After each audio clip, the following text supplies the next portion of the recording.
Hello, all sentient beings, and welcome to the Transmissions Podcast, where we talk all Hasbro, Takara, and third-party Transformers! On this episode of Transmissions, we say cheese as Canon and Takara Tomy team up to reveal a new camera, Optimus Prime and Reflector. Newage Toys gets extra mileage out of their third-party Arcee mold, and Dr. Wu gives us a new take on G1 Slamdance. Today is Wednesday, August 17th, 2022, and this is episode 499 of Transmissions. Welcome to Transmissions, the podcast that swears we declassified those Donatron exclusive shows. I'm your host Charles, aka Big C, and I'm joined by the excellent Transmissions team. Jeremy, aka Yakko. Hey, how's it going? And Daryl, the Cybertronian Beast. Hello. Let's talk Transformers. As always, we start off the show by thanking our Donatrions, those lovely people who support us on Patreon and PayPal. Thank you all so much for continuing to help us out and continuing to help keep the show going. We really appreciate it. And if you'd like to become a Donatron, just go to transmissionspodcast.com/support. That's where you can sign up and get all the perks that come with it. This week, we have the next episode of our Transformers Live Play RPG podcast, Empire of Rust, episode 82. Carapace in the Mist. And so this is available to everyone on the free feed, transmissionspodcast.com/rust. Just came out Monday, August 15th. So should already be in your feed. You should have access and be able to listen. So enjoy. Another thing that should have gone up a couple weeks ago, but we just kind of forgot about it. Sorry about that. But we've got our deck building video, the Transformers deck building game video that myself, Jeremy, Dr. Pants, and Mike did, and Mike edited the whole video. So, we want to get it out and make sure everyone gets a chance to see it. It's a 4-part video. We'll be putting up 1 part each day this week. So you actually should already have parts 1, 2, and 3 available right now. And then part 4 will be up tomorrow. So check out the Transformers deck building card game. We played it. We played a virtual version using Tabletop Simulator online, and Mike set up the game for us and guided us through it. So it's a really fun experience. We had a good time, and we want to share it with everyone. So apologies for it, teasing it a few weeks ago and then not putting it out, but now you should actually have it and be able to enjoy it. So take a look. Let us know what you think. And we've got more special episodes coming up. We've got another Let's Talk Transformers with Daryl. So, Daryl, why don't you tell us about the next exciting episode in this series? Yeah, so I'm just really having a good time chatting with some Transformers fans and some people in the fandom and the community that are really influential as well. And This time we're going to chat with Ant from TFU.info. So he has been on the podcast before, and I reached out and said, hey, you want to have a chat and just, do an extended little interview kind of thing? And he's like, oh, of course. So yeah, we chatted a bit and got into some other things that we generally wouldn't have talked about on the regular show. So he's, as we've joked about before, he has won Emmy Awards. So we talked about that, and he's big into baseball. I am not. So we discussed the validity of the sport of baseball and why it, is such a big sport. Did you not go to a Toronto baseball game? Oh, I a did. Couple weeks ago? I did. Yeah, but doesn't mean I don't think it shouldn't be a sport. So we talked about that, and those kind of things. Hey, if you can complete an entire game of your sport and not break a sweat, I don't think you're an athlete. So, yeah. Wow. Hot takes. Yep. So we had a chat about that, and yeah, and so we talked about that versus hockey, a real sport. So, and then we got into, of course, Transformers. Wow. Yeah. Yeah. I thought the, getting mildly political on this show would be a problem, but Daryl's just going to piss off every baseball fan in the universe. So, Well, I mean, it's only really North America and some South American countries. So I'm okay with it. I can deal with it. And Japan, where Transformers come from. That's true. Japan too. There's a little bit of Japan. I think a lot of Japan. I think they like baseball over there. I'm feeling pretty good over here, though. I'm okay. If I got a fight, if I got baseball players and hockey players to fight, I mean, I'm going to take the hockey player side every time. But you're creating the conditions to make a fight. I don't think hockey players are sitting around saying, "Yeah, I hate baseball. Let's go beat them up." I think we could ask some hockey players. I think, but I think Ant and I had a really good discussion, and we talked about the pros and cons of each sport and that kind of thing, and we really don't break any new ground here, but we have a fun discussion. Very cool. Yeah. So that will be coming out this Thursday. So tomorrow. So as you're listening to this comes out on Wednesday. So tomorrow, you can check out Daryl's next episode of Let's Talk Transformers featuring Ant from TFU.info. And it may be my last. So I sit here and talk with two baseball fans. Well, I'm not a baseball fan, but I just enjoy I enjoy stirring the pot, but yeah, I actually, Daryl, I kind of agree that baseball is quite boring. So yeah, okay, so, good. Great. It is a sport where you can go and just have a good time with your friends and occasionally watch and see what the score is. Why pay for that? It doesn't mean anything. It's just anyway. That's we're gonna talk. I'm gonna talk with Ant about that, and you can hear it on Thursday. It was a fun discussion. All right, and as we get closer to episode 500, the big one coming up very soon, we've got some new stuff coming. We've got planned for our Donatrons, and Daryl, this involves you too. So you have something to tell us about this? Yeah, so, I mean, I have been busy. We've made no secret of that. I may have, not been doing a lot, in the real world, but in the podcast sphere, I have been keeping myself quite busy. And so I got together, and myself and Dr. Pants, started tossing around some ideas of, maybe, as the two toy guys, maybe we can do something together, because the other two guys really don't respect our, our toy collecting habits. And so we thought, what, maybe we should do a toy show, just the two of us. And we thought, yeah, that's a good idea. So yeah, just for Patreons, because it's just a quick little show every other week. We're gonna do something for you, and it's just a Patreon exclusive show. You're going to hear a lot about it on episode 500, but Patreon exclusive show. It's going to be every other week, and Dr. Pants and I have already recorded quite a few of them. So it's a fun little show as well, and it's all video. So we've done them all in video as well. So you'll be able to watch them on YouTube.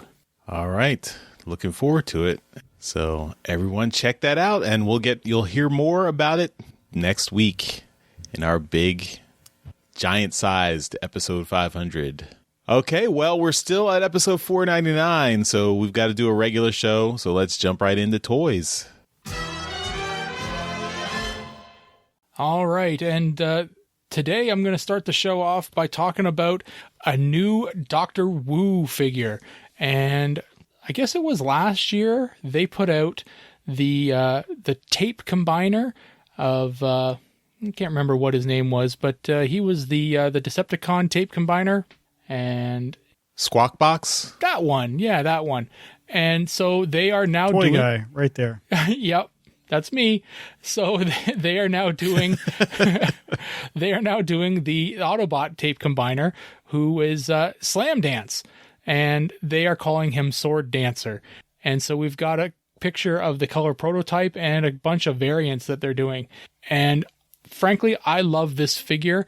I had the original as a kid. I have it now again as an adult because I got it again. But I remember getting it as a kid, the original Slamdance figure, and absolutely loving this figure. I just love the way that they both combined these tapes and that they would fit into Blaster as well, and just fantastic tapes. So having Dr. Wu recreate this thing in a scale that's going to fit into Kingdom/Legacy Blaster is really very appealing to me. Now, this is not the first time that third party has done a new version of Slamdance, and it's not the first time that I will be interested in getting this, because I did get the previous incarnation. So KFC about 8 years ago got this, and they created Jet Dancer. And that was their incarnation of it. And if you look at pictures of it, and I can probably link in the chat to everyone who's listening live right now, this is a very aged poorly version of this figure. But yeah, it's so you can take a look and see how KFC did it 8 years ago. But the new version by Dr. Wu just looks phenomenal. And I am very, very interested in seeing, how this one looks. And the likelihood that I'm going to get this is quite high. I am very, very interested in this. The variants that they are doing is a all black version. So both halves are going to be black, and it looks actually really good in all black. You would never know that it's two separate tapes or two different pieces. And then the other one that they have is an entire military deco, and so it is like a green and black deco for it. So it's being called, so it's Traveler Plane and Patriot Tank are the two halves of this one, and so it's very cool. I guess that's the name of both halves anyway for all three versions, but it's just the deco is different. I'm trying to see, they had a specific deco for this, but I'm just trying to see where it is. I guess they're just calling it green, but that doesn't matter. I did see it somewhere in maybe a Facebook post or something like that where it was actually like a military deco, but it doesn't matter. It's a very cool looking deco, and but if you are interested in getting this sword dancer, it should be available very soon from one of your online outlets that you like. So yeah, Jeremy, I know that you have gotten some of these Dr. Wu figures in the past. What are your thoughts on Sword Dancer? I think this looks really cool. I also had the figure as a kid, and I really like it. And I love that they are sticking with the new legacy size class for the tapes, so they're compatible. So that's awesome. And these just look like a lot of fun. The only real complaint I have is the chest plate in the combined mode is very bland, and I'm sure there's going to be a toy hack set for it. I assume so. And yeah, that's really it. The alt modes look good. I guess also the legs are very gappy. It's kind of what you can do or what you have to do, but I wish they would have done it where the legs would have been rotated around so the gaps would have been in the back. But I don't know. It's a good looking figure otherwise. I guess a pair of figures. They none of these companies can figure out a word to use instead of dancer though.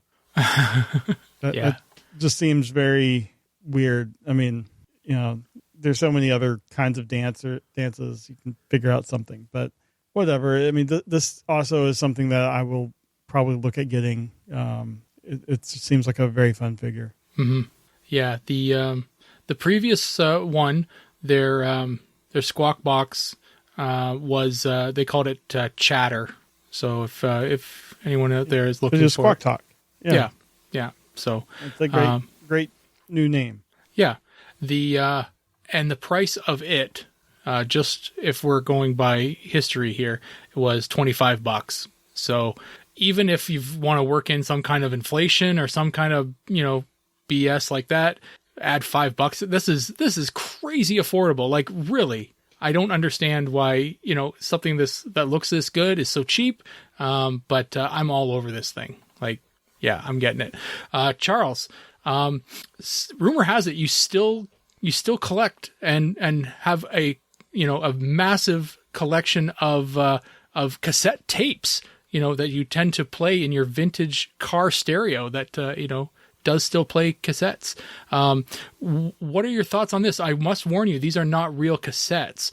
Does that bother you at all? Does that hinder any potential purchase? Well, I kind of destroyed all my cassette players because I kept trying to shove my Transformer cassettes into them, and they never worked. So, yeah, that would be bad. But I actually, Slamdance is one of the cassettes I never had as a kid, so that does look really cool. I did like it. Both the Slamdance and Squawk Box I thought were cool ideas of combining cassettes that combined into a larger robot, but I sadly just never got them as a kid. This one looks good, although I agree with Jeremy that the chest looks rather plain, and also the tape modes look very untapish. They just look like, kind of, Sure.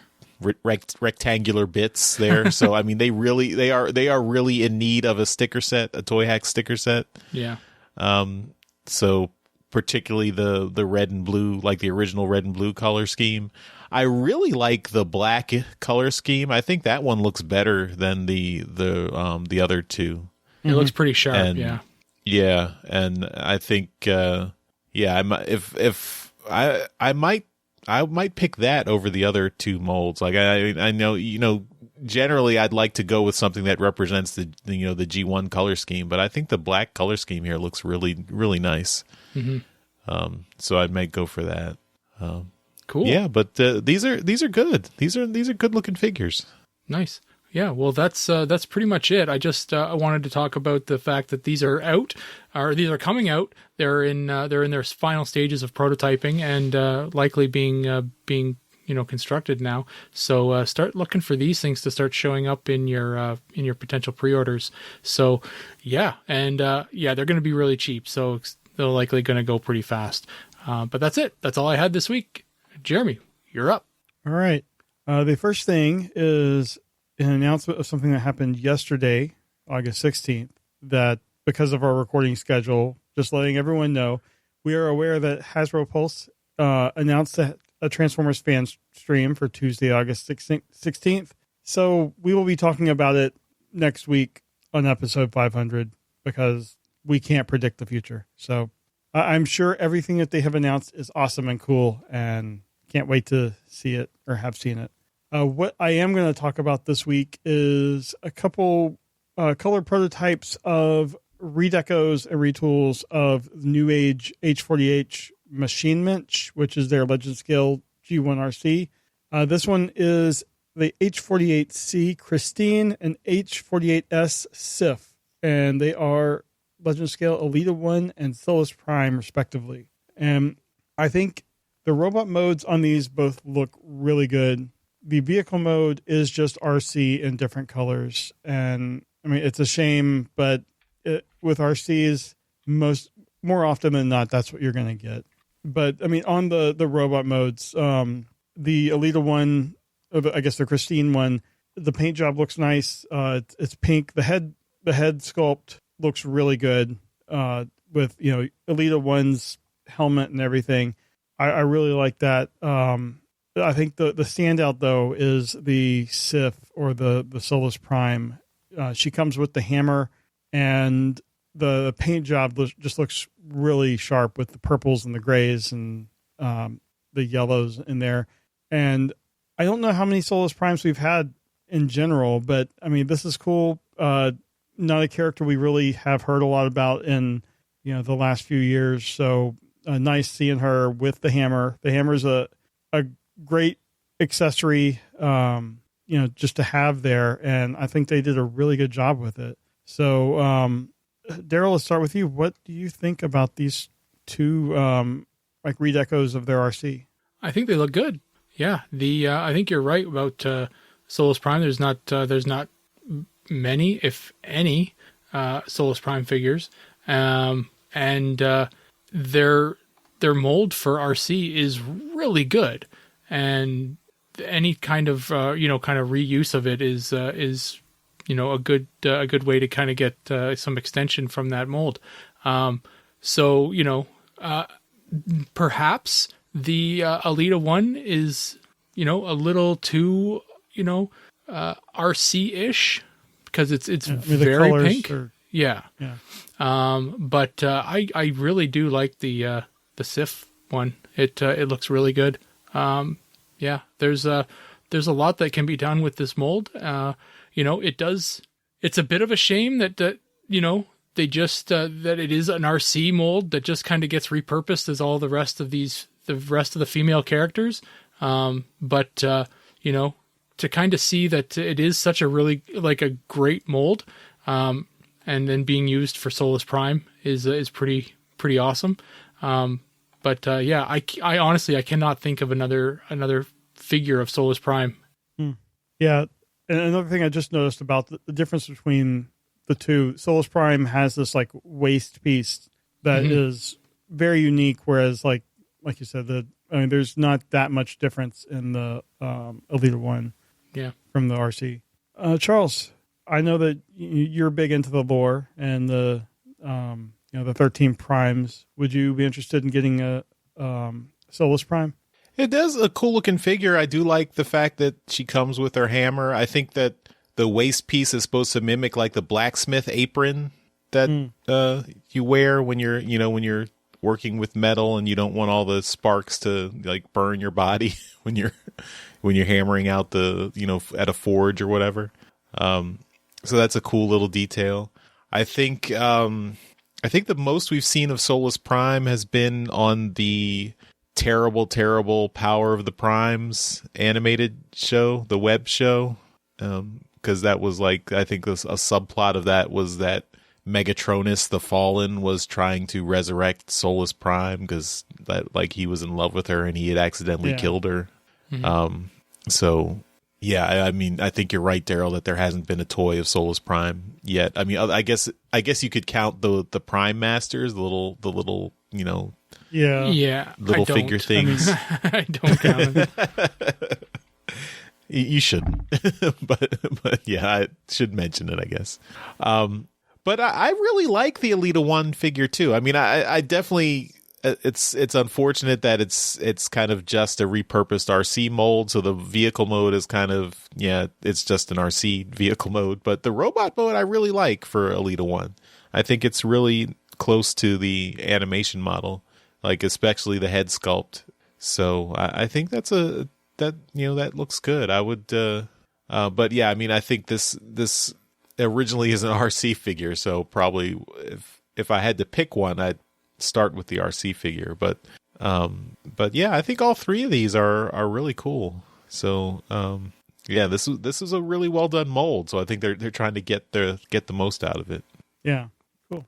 Well, that is what I got this week. Charles, what do you have? All right, so we've got another crossover coming. We've in the last couple of years, we've had a lot of Transformers crossovers with lots of different things, different properties, different cultural icons. And now Takara Tomy is crossing over Transformers with Canon. Canon, the makers big guns? No, not that Canon, and not the not the continuity Canon, but the makers of cameras, because in 2022, what you need is a digital camera, right? Because no one has a camera on their phone or anything. I just got a new one last year. Oh, okay. Yeah, okay. Way to ruin the joke, Jeremy. That's my job. But yeah, so Canon is putting out Takara Tomy is putting out the transforming figures. It's an Optimus Prime that transforms into a Canon digital camera. It's an EOS R5 camera. And they're doing, I mean, and because, you know, it would be stupid to do a transforming camera and not do reflector, they did not do that. They did make reflector also a variant. So you're not just getting, it's not just Optimus Prime, you also get a reflector variant, and it's pretty much the same mold, just with, you know, the tooling and head sculpt being reflector. So and that's I'm particularly interested in the reflector one because he comes with a little mini camera that he holds that separates into 3 pieces. They don't transform, but I mean, it's a nice touch for reflector here. The reflector one is actually a Takara Tomy Mall exclusive, and that's going to set you back 19,800 yen, which is about $147. The Optimus Prime, I think you can get. You can just get it. You can pre-order it online. It's retail, and it's Amazon JP has it. Okay, yeah. So you can get it. You can get it through Amazon Japan. But the one you probably actually want is the reflector one that you can only get through the Takara Tomy Mall. But these are. I mean, this. I don't know why. I don't know where this is coming from. Like what? Maybe Canon is wants to, I guess, get some additional advertising in Japan to beef up their digital camera market. But yeah, I mean, it's interesting to see another Transformers crossover. I mean, Japan has been focused on like the product crossovers, I guess, as opposed to the you know, like movie franchise crossovers we've done in the States. So this is like we had the PlayStation and Sega, the Sega Genesis / Mega Drive Transformers a few years ago, and there's been a couple other examples of Transformer products, but yeah, this is an interesting one, and yeah, it's a little bit expensive, but it's still I think it just looks neat. It's particularly the reflector one. The Optimus one, it's a little weird. I mean, and Optimus has still got a matrix in his chest just hanging out there, which is also kind of weird. But Daryl, what do you think of this Canon Transformers crossover? It's I'm not a huge fan of it. I'm glad that you mentioned the Mega Drive and the PlayStation ones, because yeah, this is in the vein of those. When I first saw this, I thought, what the hell is the collaborative project even, like the collaborative line even doing now? But this is not the collaborative line. This is something, this is the Takara people doing their own thing. So, right. You know, for those of you out there, you know, thinking I got to get this because I'm getting all the collaborative stuff, you can avoid this. This is not the collaborative stuff. So, this is dumb. Like, I mean, I don't like it. This is for people who are really big into digital cameras and really big into Transformers.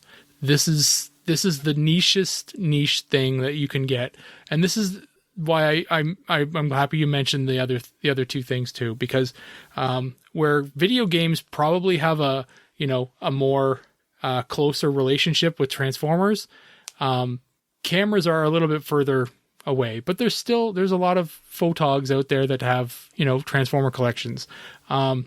The figure itself looks decent enough. I can't get over the fact that the lens doesn't do anything. It's just huge in the chest of the figure.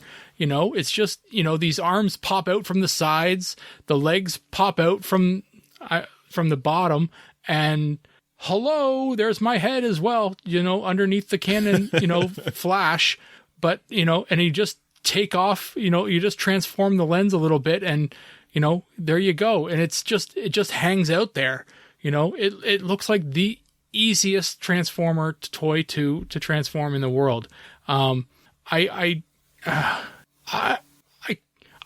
want to like the effort, but it looks like they've put no effort into this whatsoever. So I can't like it.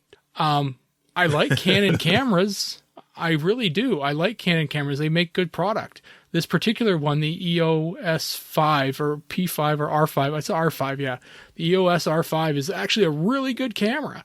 And, but this figure just looks terrible, and the matrix right out front like that, like Prime can't even, like the figure couldn't even grab his own matrix if he wanted to. It's too far out. I don't know. It's just, I'm bothered by the sheer physics of this thing. It just looks stupid. Mm-hmm. So yeah, I'm glad that they did a reflector version because it needed to happen. But even that one, it still looks dumb. So yeah, and then they swapped out the matrix for this, what they're calling a quantum dial, which is just a phone dial made out of gold, I guess. So whatever. And it has way more than 10 digits on it. So I guess that makes it quantum. So whatever. I mean, to each his own. I'm not here to tell you that you shouldn't get this because it's stupid, but it's stupid. Anyway, but yeah, I'm glad it's not part of the collaborative line because that line's got its own problems right now. Yeah, I mean, I think this was probably Canon saying, okay, we want you to make our camera a transformer because we're trying to market this, and you have this budget, so there's not much you can do at that point. And probably Takara's engineers were like, well, I guess this is what we can do, and probably Takara. I mean, I'm sure someone at Takara was like, well, we have a camera in reflector, so can we make it a reflector? And they're like, well, but Optimus Prime's the most popular Transformer, right? So really, we need an Optimus Prime here, right? Can we do an Optimus Prime? And I'm guessing that's probably how the conversation went. You down. Probably also don't want your brand associated solely with a bad guy. Yeah, I guess. Right. Well, that's how Japan goes, right? It's hero first. Mm-hmm. Yeah. Yeah, they are definitely biased against bad guys there. Well, I mean, we should all be. Right. But bad guys are always the coolest guys. Well, Jeremy, what do you think of these? Are you as anti Canon Transformer as Daryl is? I mean, I'm anti-Canon. I'm a Nikon guy, so. Okay. No, I mean, they make good cameras. I don't know. For whatever reason, I fell into the Nikon. But I want to give these credit because when they're in the camera form, you cannot tell that it was a Transformer. I mean, because they're black, it hides all the panel marks and everything pretty well. But the robot modes are just horrible. It's just it's a camera wearing bits of a Transformer. It's not a Transformer that turns into a camera. And if they had done something better with the midsection, or really just the upper half of the figures, it would be a better figure. Just having that huge lens in the middle and basically 2/3 of the camera just sitting there with the head popping out and arms popping out. It's just an awful Transformer, in my opinion. And it's a shame because we know they can do amazing things with transformations these days, but I'm sure Canon wanted to have their stuff front and center. And I mean, if you look at like a few years ago, we got the Optimus Prime battery pack from Hascon. I got one of those, and that's actually a good Transformer. I mean, you can tell when it's in alt mode that it's a battery pack and it actually works, which is another thing it has over this. When you transform it into the Optimus Prime mode, you cannot tell that. It looks like Optimus Prime. They could have done something similar with this, I'm sure. And also with the way the camera sensors are these days, you can't tell me that they couldn't work out some cheap, low-res digital camera to put in there. I don't see why they couldn't do that. And they're already charging a premium. It would just be one more thing to get people to get into the Canon brand. So I give them maybe a like an 8 for idea, 4 for execution. And I don't know. I'm sure there are people that are going to get it and going to love it, but it's not for me. All right. Fair enough. Yeah. So it's definitely a curiosity, but yeah, maybe missed the mark a little bit. But I don't know. Maybe it'll sell in Japan, and Canon will be happy that they got some additional advertising in Japan, and they'll see a bump in their camera sales there. I don't know. But that's my topic, and that's all our toy discussion for this episode. So let's move on to trips to the store. This is where we show off all the cool Transformer stuff we got this week. We do this as a video so you can see everything we got in beautiful high definition on our YouTube channel. So you can check that out there. But we will also put the audio right here in the podcast so you can keep listening as we describe everything we got in loving detail. So without further ado, trips to the store. The Transmissions Podcast will return after these messages. All right. Well, let's talk about stuff we got this week. I do not have anything new this week, but this is this is something from TFCon. I picked this up. I got it actually from Daryl. It's actually not mine, but I'm kind of just the courier for Daryl. You still have this thing?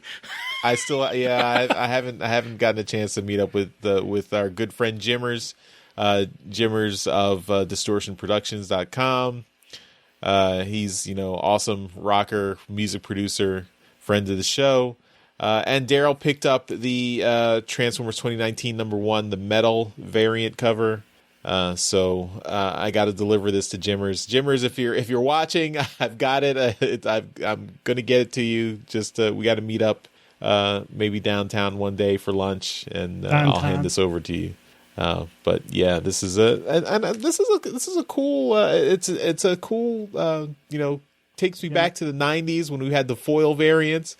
But this looks pretty substantial, and it's actually numbered. This is number 65 of 750. So it's a pretty pretty nice book. Jimmers is, I think he's collecting all the IDW Transformers covers. He's trying to get every single one, so this will add to his collection. So. I bought one of those for myself too, and you've never been more scared when you're trying to open the cover, because it's only the front cover that's metal, and it's like glued to the regular front cover, so it's way more heavy than the rest of it. So if you make one misstep, you're tearing it, and it's I was terrified opening this book up. I wonder if you get that graded, would it be a 10 because there's no real way to damage? You'd think. Yeah. It's got to be a 9.8. Although if it's got a scratch on it or something like that, right? Yeah. But it's a cool curio for any kind of collection. Yeah, definitely. So, Jimmers, I'll get it to you. So you'll get it soon. It's coming to you soon. All right. That's all I got. So, Jeremy, you're up next. All right. I was in Target this afternoon, actually, getting some stuff, and I happened across the Transformers section. And I got a Transformer, but I also was getting some dog treats, and I saw this, and I couldn't not get this. This is a Optimus Prime dog toy. It squeaks. It's got like a plastic bottle in there. It crinkles. And my dog does not play with toys, but it was still an excuse to get this little Optimus Prime. So yep, it's for the dog, honey. It's really for the dog. Yeah. The kid says we just need to cover it in peanut butter, and then the dog will play with it. And yep, it was only $10, but I'm not going to. But what I did get in the Transformers aisle was something I've been wanting to get for a while, and finally got him. This is Legacy Blaster. Oh, nice. He is a lot of fun. Transformation is a little bit of a pain, in my opinion, where the leg comes across the arm on his right arm. It's not as easy to kind of click into place as it is on the left side. But other than that, I mean, he looks good. He has eject, the translucent eject. So I think he looks really good. No real complaints, and this is the Legacy version. So yeah, I guess one complaint, he's really small. Blaster, and he's really big, but whatever. So that is what I got. Cool. All right, Daryl, you're up next. Bring us. Okay. You're taking the anchor position as always. I got my anchor position back. Yeah. So the one thing I've got is one thing I've shown off before, but the other thing is something that you got me from TFCon. So I've got my my deluxe Run Amok, and I was really happy to get this thing, and I've kept it sealed because I didn't know what I was going to do with it. And then you were able to pick me up Runabout. So I've got my deluxe Runabout now, and so now I've got the two little Bash Brothers to kind of put together, combine. Like, they don't really combine, but they're just put them side by side, and they look great. The card art, or the box art is identical. They just kind of changed it up, and that's fine. I don't mind that at all. The Run Amok, the Runabout is an exclusive, so I don't expect them to do a lot of work to just make an exclusive. They just make the color changes on the box and then package them up. So I was really happy. No humans are wimps anywhere. Nope, nothing. But yeah, he looks great, and I like the black and red color palette more than the white and gold, I guess. Yeah. But the big purchase for this week, I had pre-ordered this and decided I was gonna skip it, so I pre-ordered it, and I got the call saying it came in, and at the time, I decided I don't think I'm gonna pick this thing up. I'm kind of hesitant on it, and then I was at the comic book shop, and they got some in, so I'm like, I started looking at the box and thinking, oh, well, if I can get it with my my work points, then I'll do it. So I did. Legacy Motormaster. And Wow. And you've been worried about this guy. This has been a big worry for me. So on TFW 2005, there is a thread detailing the lot numbers that you can find for this figure. So if you turn the box around, there is a You little. want to explain why it's important? There's a little, so there's a little number stamped into the box right there, and you'll never get it, on the camera here. So just look at your box or look at the boxes when you are looking to buy this thing. And the box I got is dented. It doesn't make a difference. It's the figure's actually kept about the middle, so it's not a big deal. But so I looked at the lot number on this thing, compared it to the thread, and the thread said this particular lot number had no yellowing, and that was the big concern. So there's a bunch of these figures that are showing up, and they're yellowed out of the box, and that is a big problem. So I have been pretty vocal on Twitter. You guys know what Twitter is? It's a social media. Yeah. No? Okay. I think so. Is that why you have that funny name under your by your name? Yeah. Yeah. So it's I've been trying to, make people aware that this is happening. And only recently I was made aware of this thread on TFW that was helping people out. So by getting a confirmation or semi-confirmation that this lot number that I was looking at was in the good pile, I said, okay, I'm going to get this thing. So I did, and I got it home, and it's good. So so there's no yellowing in on mine, and it looks pretty good. The only thing, and this is another thing that's pretty common with this guy, is that you can see kind of here. I'll just take his arm off right now just to work with it, but if I can, there we go. So you can see kind of right here that the wheels don't kind of sit flush, and that's just the way they are. They are crooked. So you see them there? That's a very common problem with this figure. And they can be fixed with heat and that kind of stuff. But this is like small potatoes by comparison to the yellowing. So I was very happy that this was the only thing that I had to deal with. But some people are getting them and it's like really super warped and they've been able to fix it. It's not a big deal. But if you got one and it's yellowed, you're kind of shit out of luck. You gotta kind of work with it. You can't really do anything with it. I know that. Is Hasbro customer support do anything? Hasbro customer support has is reaching out to people who want assistance. Now, they, with regards to Hasbro customer assistance, they are going to attempt to replace your figure. That being said, getting a Commander class figure replaced, it may not be with a Commander class Motormaster. You may end up getting a Rodimus or something else of equal or lesser value. So you might get a Motormaster back, which would be ideal, and that is their plan going into this, but you may end up getting Rodimus. You may end up getting, 2 Voyagers and a Deluxe. You may end up getting they're gonna get you your value back to you, but it may not be what you wanted. So, know that going in. If you're really unsatisfied with what you've got, like if you open this thing and it was Bumblebee yellow, then perhaps contact them.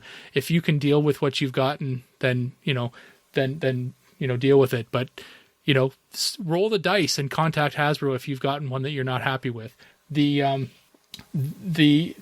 going to help you as much as they can, but sometimes they don't have the stock to fix it. Now, the main issue is the yellowing, and that is because of the plastic composition. And we talked about this before on one of the shows. Jeremy asked the question with regards to the last stream or the last product reveal roundtable, and it's they know about it. They are trying to deal with it, and this is the biggest figure that they've had come out so far that has had the issue of yellowing. And it has basically to do with the fact that the parts used to build the figures sit in a bin of parts, and they'll some of them have to sit on top of the pile while overnight kind of thing, and they sit there while they overnight while the lights are shining on these bins of parts, and they go yellow. So also I think the plastic might be a little bit different. And they haven't been able to do the on-site inspections. And that's it. That's the chemical composition of the plastic is different. And that's why they're yellowing so quickly. So it's a combination of a couple things, but they are looking into it. It's just unfortunate that these are yellowing so quickly. So know that going into it. I know for me, this was a full-on roll of the dice. I used all the tools at my disposal to figure out, the best chances for getting a clean one. And I lucked out, but, there are a lot of people out there that are not. And I really feel for those people. My biggest concern, I've mentioned it numerous times on the show, is that Victory Saber is going to be yellow. So that's my main concern, but luckily I've been okay. This figure is great. I haven't actually opened my drag strip yet, but yeah, the joints on him are fantastic. You can hear the joints here. They are really nice and strong. I'm quite happy with the posability. The Motormaster figure inside here is really nice. He's really posable. So I'm really happy with him, and there's no issues, no points of concern at all with Motormaster. So yeah, I'm really happy with him. There are already, I believe I've seen 2 add-on sets for, Menasor already in production. One to make the sword bigger, or to give him a whole new sword, because this is like puny. And another one to give him a better gun. So, and there's a bunch of other little pieces that you could kind of do, just to kind of improve the figure altogether. But yeah, this is kind of the new way they're doing things. And it looks good. It's just, it's unfortunate that the first one has kind of come out and has all these, these negatives against it. So yeah, know this stuff going in, and look on TFW for that thread if you are looking to buy one, because it's expensive. This was almost $130 Canadian to get, and I'm lucky I had the work points to get it, or else I would be super pissed if I had paid that money and it was yellow. Wow. Well, thanks for the comprehensive breakdown on Motormaster and Menasor. So yeah. And yeah, maybe if you can share that thread on TFW, maybe we'll put that in the show notes so people can get yeah, for sure, informed as to what lot they want to for the figure they want to get there. So, but that will do it for this episode of Trips to the Store. We now return to the Transmissions Podcast. We're back from our trips to the store, and we will move on to convention news. In convention news this week, this is something that it's more of an alt mode thing, but it's big enough that it should be in both shows. TFCon has announced that at TFCon Chicago on Saturday, October 22nd, Peter Cullen is going to be attending. He will have a signing for fans and a Q&A panel. So if you have not had the chance to meet Peter Cullen, be sure to take advantage of this. It's you can't regret it because he is getting up in age. Who knows how many more conventions he's going to do. So take advantage and get your chance to meet him. And I'm sure pricing and stuff will be announced at a later date. But yeah, it's not going to be a free signing for sure. But that is awesome, and that is all we have for convention news this week. All right. And let's finish up the show with some feedback. Okay, so we've got a little bit of voicemail from our friends at Cracktastic Plastic Podcast. So Jason from the Cracktastic Plastic Podcast, who I believe they did become a Donatreon recently. So thanks, guys, for listening. But let's hear what Jason has to say. Hey there, Transmissions gang. This is Jason with the Cracktastic Plastic Podcast, and I wanted to first say I've been listening to you guys for a couple of years now, and I love what you do.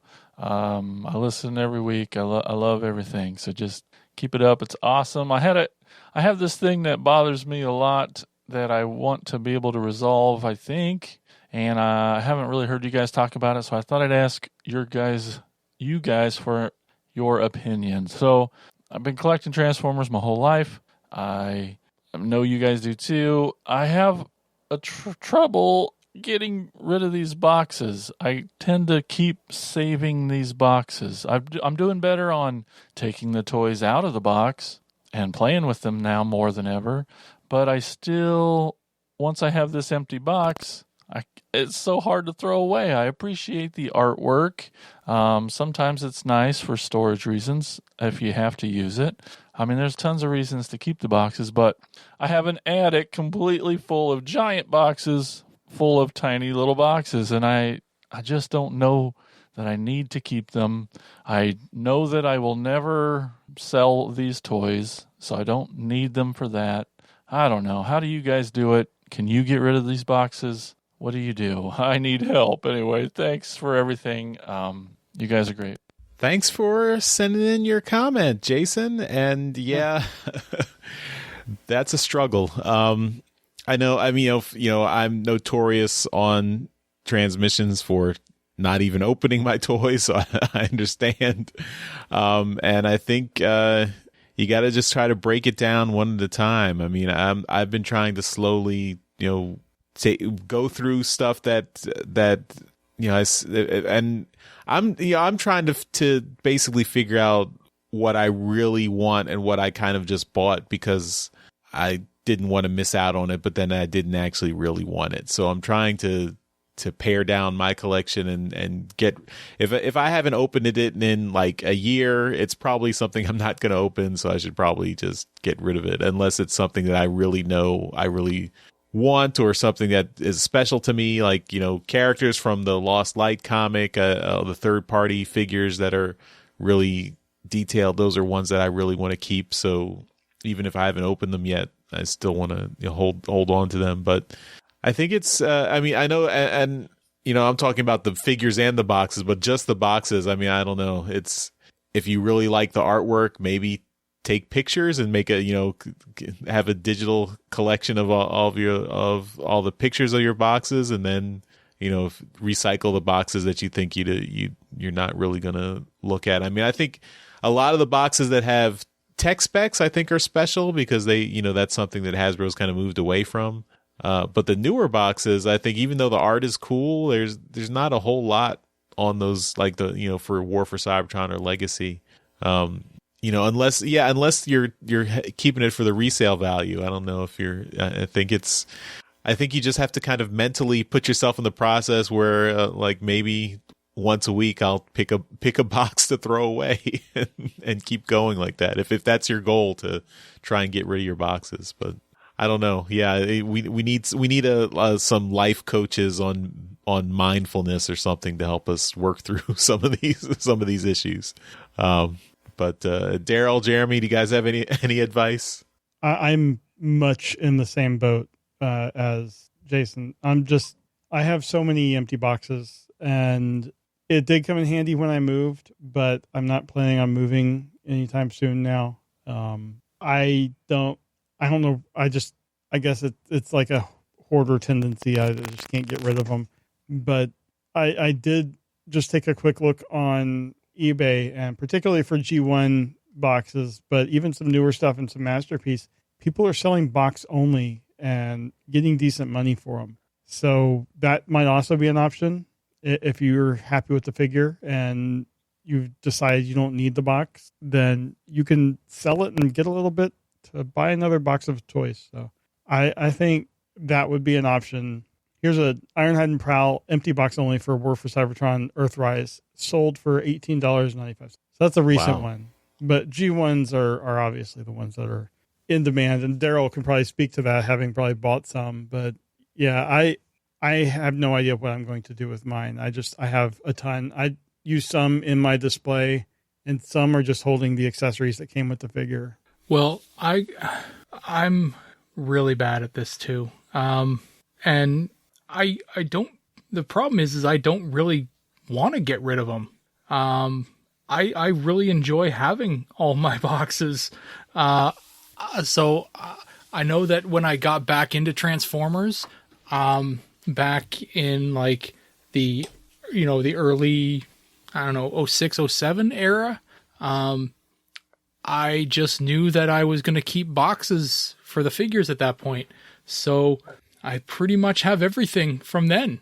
So I know that if I am done, if I want to sell something, I will sell it with the box. And all of the paperwork and all the other crap that comes with it. I know that, friend of the show, Duggernaut, he wanted I think it was Titan's Return Blaster. And he wanted it with everything it came with. And I said, well, I can sell you mine. I mean, I have it. It's got everything. I've even got the box. He's like, well, that would be great. And so I had to go and I had to dig out the box, and I had to dig out all, because, the figure was in a different box than the box was in. So I had to dig out two boxes. So I once I put them together, I was able to sell them everything. And it was, it was kind of felt nice to get rid of one. Excuse me. I know that, there are some collectors who really, talk about it being very cathartic to get rid of it all. But I don't know. I can't bring myself to do that. I know that there's going to be a time when I'm going to want to get rid of it all, and I'm going to want to do that with the boxes, because in my head it's worth more when it's got all of its stuff. That's just how I kind of look at it. When it comes to the higher price stuff, the third party stuff, that stuff, those boxes, I have to keep those boxes. So yeah, I still have all the boxes for all the regular retail stuff and all that. But yeah, it takes up an awful lot of space in the house. So my wife would be really quite happy if I got rid of it, but I can't bring myself to. I'm sorry, we're no help. Yeah, we've got no. If anything, we're a support group. Yeah, yeah. We've got no answers, just comfort and commiseration. Yeah, I mean, in our Discord chat, Wolf was suggesting that you should talk with Izzy and maybe do another show talking about that. Oh, that would be a good one. Yeah, why can't I let go of this stuff? Why can't we all let go of this stuff? Yeah. Why can't Charles open his figures? I think that requires us to all just kind of sit there and force them. Intervention. Yes. Yeah. All right. Good luck, Jason. Hopefully you're able to get a handle on the boxes in your attic. So let us know how it goes. And thanks for listening for so long. Yeah. And we might hear from Jason again next week, celebrating our 500th episode. So again, a reminder, if you want to get in on episode 500, send us a voicemail and you might be featured. So let us know. All right, that takes us to the end of this episode of Transmissions. As always, we end the show by giving a shout out to our Masterpiece Donatrons. So thank you again to John 4X Levengood and Demon Tech 82. We love you guys. Thank you so much for continuing to support Transmissions at our highest level on Patreon. We really appreciate it. And that'll do it for this episode. Thanks everyone for listening, and we will see you next time.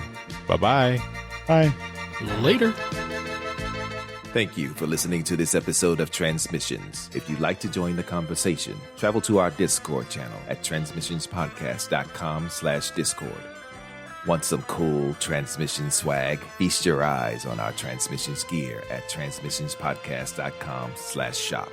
If you'd like to support our podcast, go to transmissionspodcast.com/support or tell your friends about our show. We'll see you next time.